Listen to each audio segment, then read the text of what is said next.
All right, David. Great question. I can kind of relate.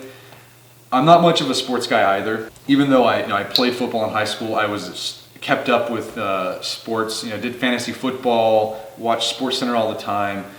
Nowadays, I'm just not interested anymore because I'd rather play with my kids. I'd rather work on my business. I have other interests. I like to read. I like to work out.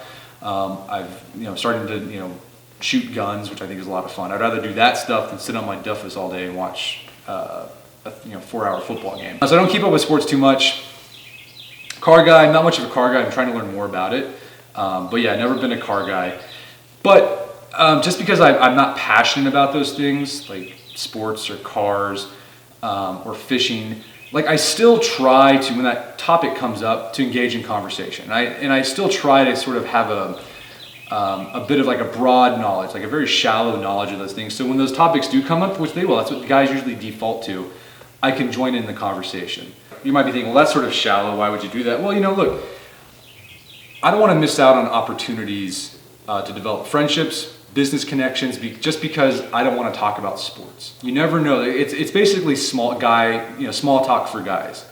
And that small talk about sports or hunting or cars, whatever, can lead to friendships. You might find out that sure, the guy loves baseball or football, but he also has a passion for history or I don't know, some other thing that you're interested in.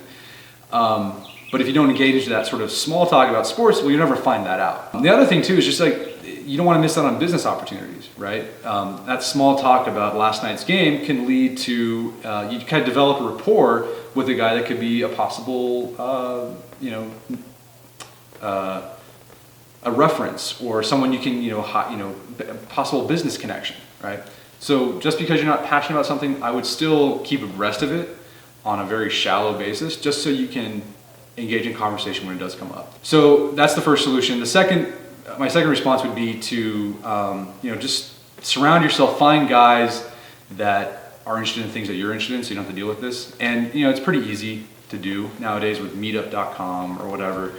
So that's not a problem. So yeah, that's my bit of advice. I would, even though you're not passionate about those things, still try to keep abreast, so when the topics do come up, you can engage in the conversation, develop that rapport, so that small talk can lead to bigger things. So that's my advice.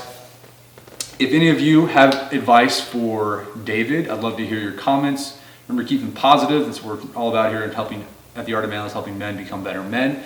And if you have a question that you would like answered on Man to Man, you can write me a letter at Art of Manliness, P.O. Box 978, Jenks, Oklahoma 74037. And until next time, this is Brett McKay telling you to stay manly.